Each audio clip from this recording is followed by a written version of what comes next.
Anthony William. Nicht nur Viren sind verantwortlich. Herzlich willkommen bei Chronisch Ehrlich, dem Kanal für Menschen auf ihrem Genesungsweg. Hier erzählen Menschen unterschiedlichste Erkrankungen, was ihnen auf ihrem Genesungsweg geholfen hat. Hier darfst du ermutigt werden und dich zu Hause fühlen. Diese Folge heißt Anthony William Ernährung, Angstmacherei oder Ermutigung. Mein Name ist Priscilla Bucher. Ich war selbst chronisch krank und durfte mich durch Ernährung, Traumatherapie und Mindset von verschiedenen Diagnosen wie Reizdarmsyndrom, Fibromyalgie, ein stark ausgeprägtes PMS, dem Chronic Fatigue Syndrom und vielem mehr befreien. Dieser Kanal heißt übrigens nicht umsonst chronisch ehrlich. Deshalb erzähle ich euch in diesem Video, warum für mich die Ernährung nach Anthony William ein Gamechanger war und ist und warum Virenangst auch eine große Gefahr in sich birgen kann. Also diese Angst vor Viren. Im November 2020, also knapp vor 2 Jahren nach meiner Ernährungsumstellung, veröffentlichte ich ein Video, das hieß Wie lange dauert Heilung? Das findest du hier. In diesem Video zeige ich auf, wie sich Krankheit individuell im Körper manifestiert hat und wie für mich der Weg der Genesung genau aussah. Und zu diesem Zeitpunkt, also als ich dieses Video aufgenommen habe, im November 2020, konnte ich mich von folgenden Dingen befreien. Und ich meine, es ist mindblowing jetzt noch, wenn ich darüber nachdenke, was ich alles getan hatte. Und zwar waren da wiederkehrende Hals-, Nasen-, Ohrenentzündungen, obwohl ich übrigens die Rachenmandeln bereits rausoperiert hatte, chronische Magen-Darm-Entzündung, Sodbrennen, Nahrungsmittelunverträglichkeiten und Intoleranzen, Fructoseintoleranz, Sorbitintoleranz, Salicylatunverträglichkeit und eine starke Histaminunverträglichkeit, SIBO, also eine Dünndarmfehlbesiedlung, die Reizdarmdiagnose mit Schmerzen im Bauchraum, die mich teilweise in die Notfallaufnahme getrieben hatte, also auch crazy Momente in meiner Krankheitsgeschichte. Und dieser Reizdarm natürlich dann schön abwechselnd zwischen Durchfall und dann wieder tagelanger Verstopfung.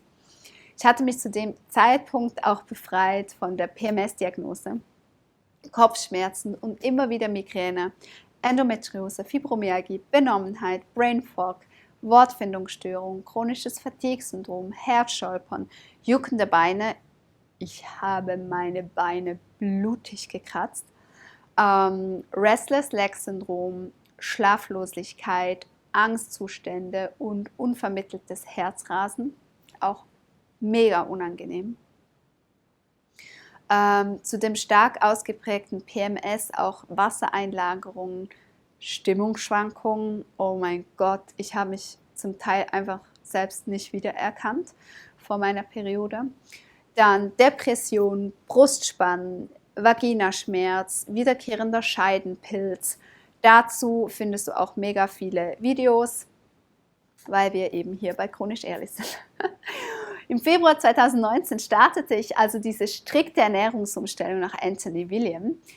Wie ich das im Detail gemacht habe, weil ich bin nicht hardcore eingestiegen. Das findest du zum Beispiel im Video Wie lange dauert Heilung. Ich durfte erleben, dass sich mein Körper innerhalb von knapp 2 Jahren strikter Diät und Selbstfürsorge heilen durfte und ich die meisten meiner Diagnosen und Beschwerden überwand.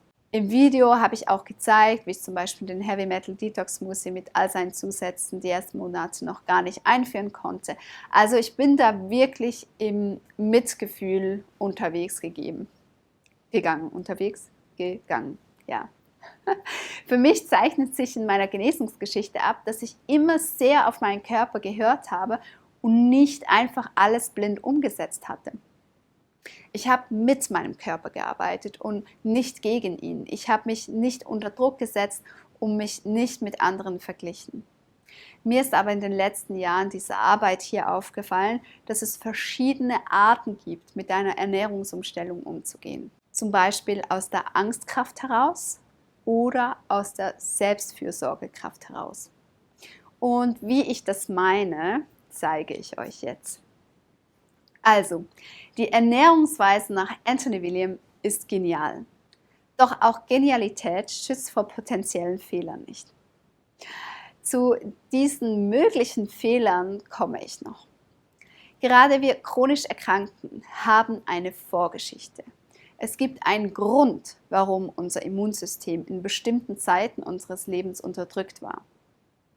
Und dafür kann es verschiedenste Gründe geben, die für chronischen Stress gesorgt haben. Es kann Mobbing auf der Arbeit oder in der Schule sein, eine Beziehung, die in die Brüche ging, die Scheidung der eigenen Eltern, Leistungsdruck. Es kann sein, dass jemand psychischer oder sexueller Missbrauch erlebt hat, mit einem narzisstischen Partner zusammen war oder narzisstische Eltern hatte. Allein schon das Gefühl, nicht zu genügen oder dass man, um in eine Familie oder zu Arbeits- oder Schulkollegen zu passen, sich verstellen muss. Versucht hat, es allen recht zu machen. Oder eben auch körperlicher Stress wie Toxine, Viren und Schwermetalle. Und dieser anhaltende, oft so verdeckte Stress führt zu chronisch hormonellen und immunologischen Veränderungen und bereiten dann den physiologischen Boden für Krankheiten. Als ich erfuhr, dass 98% der Menschen mit dem Epstein-Barr-Virus infiziert war oder ist, aber nur einige eine Langzeiterkrankung erleiden, ja, da musste ich meine Geschichte reflektieren. Warum gibt es manche Menschen, die ein starkes Immunsystem haben? Und natürlich die typische Frage, was habe ich falsch gemacht? Nichts. Ich habe nichts falsch gemacht. Ein Epstein-Barr-Virus alleine reicht nicht aus. Es sind noch mehr Sachen dazugekommen. Ich nenne es ein regelrechter Cocktail.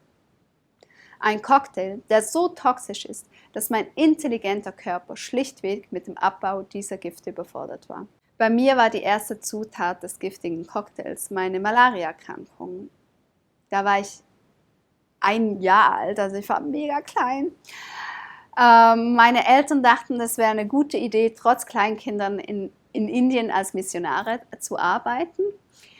Ja, und ich bin damals an diesem Virus fast gestorben. Ja, wenn sich nämlich Malaria im menschlichen Körper ausbreitet, befällt es die roten Blutkörperchen. Und Blutarmut und schwere Organschäden können dann die Folge sein. Und Malaria gehört nach wie vor zu den weltweit häufigsten und gefährlichsten Infektionskrankheiten. Laut Schätzungen der WHO sind aktuell mehr als 200 Millionen Menschen erkrankt. Und pro Jahr sterben rund 580.000 an den Folgen der von den Stechmücken übertragenen Parasiteninfektion. Über 60% der Todesopfer sind Kinder unter 5 Jahren. Ich hatte diese Erkrankung fast nicht überlebt. Heute, nach all meinem selbsterlernten Wissen, weiß ich, welch großen Einfluss diese Erkrankung noch heute auf meine Leber hat. Denn die Malaria-Parasiten gelangten über die Blutbahn in meine Leber und drangen dort in die Leberzellen ein. Die drangen dort einfach ein, voll unverschämt. Und hier vermehren sich diese blöden Parasiten und schädigen dann auch noch andere Organe. Und Schluss am Ende hatte ich meine Erkrankung knapp überlebt. Und ja, ich kämpfte mehrere Tage und mehrere Tage dachten meine Eltern, dass sie sich verabschieden müssten. Und so ein Erlebnis, so früh in der Kindheit, also so früh Todesangst zu erleben, das hinterlässt nicht nur eine geschädigte Leber, sondern emotional chronischer Stress. Ja, solche Virenerkrankungen machen Angst. Allein in Afrika stirbt alle 30 Sekunden ein Kind an Malaria. Auch wenn man die Bücher oder die Radioshows oder die Liste von Anthony William liest oder anhört, kann man in eine Angstspirale geraten. Denn es scheint so, als würde überall die Gefahr lauern. Auf unserem Essen, durch Pestizide, durch unsere Luft, durch Kontakte mit Menschen. Überall kann dieser Cocktail zu Krankheit oder Tod führen. Und dann hört man, was man tun kann, und man setzt alles daran, alles perfekt umzusetzen. Und hier kann ein enormer Stress entstehen, wenn der Impuls, sich selbst zu heilen, aus der Angstkraft heraus entsteht. Aber warum neigen manche Menschen mehr zu Stress und Angst? Und da zitiere ich das Buch Wenn der Körper Nein sagt von Dr. Gabor Mate in einer Studie über Stress. Und zwar ging es um die Anpassung und die Immunabwehr. In einer Studie über Stress, Anpassung und Immunabwehr wurden 1400 Militärkadeten in West Point 4 Jahre lang begleitet. Sie wurden psychologischen Tests sowie regelmäßigen Bluttests unterzogen, um ihre Anfälligkeit für das Epstein-Barr-Virus zu untersuchen. Diejenigen, die für eine Ansteckung mit dem Virus am anfälligsten waren, hatten Folgendes gemeinsam.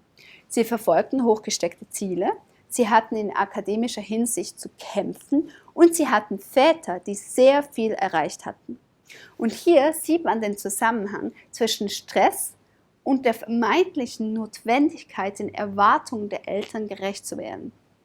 Das heißt, zwischen dem inneren biologischen Milieu und dem fortdauernden Bedürfnis des Kindes, Zustimmung zu bekommen. In einer anderen Studie wurden verheiratete Frauen mit der gleichen Anzahl geschiedener oder getrennt lebender Frauen verglichen. In der Gruppe der verheirateten Frauen wurde die Qualität der Ehe und die Zufriedenheit anhand von Berichten der Frauen beurteilt. Die Aktivität des Immunsystems wurde mittels Blutproben untersucht, die jeder Teilnehmerin entnommen wurde. Ja, eine geringe Ehequalität war stark und positiv mit einer schlechteren Immunreaktion verbunden. In der Gruppe getrennt lebender Frauen konnten die verminderte Immunfunktion so ausgelegt werden, je frischer das Scheitern der Ehe, desto stärker die Immunsuppression und je stärker die emotionale Bindung, desto schlechter die Immunfunktion. Also Frauen, die stärker selbstreguliert waren und emotional weniger abhängig von einer Beziehung, die für sie nicht funktionierte, wiesen ein stärkeres Immunsystem auf. Dr. Gabor Mate führt weiter aus, der schwächere Patient oder der schwächere Partner in dieser Beziehung wird einen unverhältnismäßig großen Teil der geteilten Angst absorbieren. Das ist mega krass.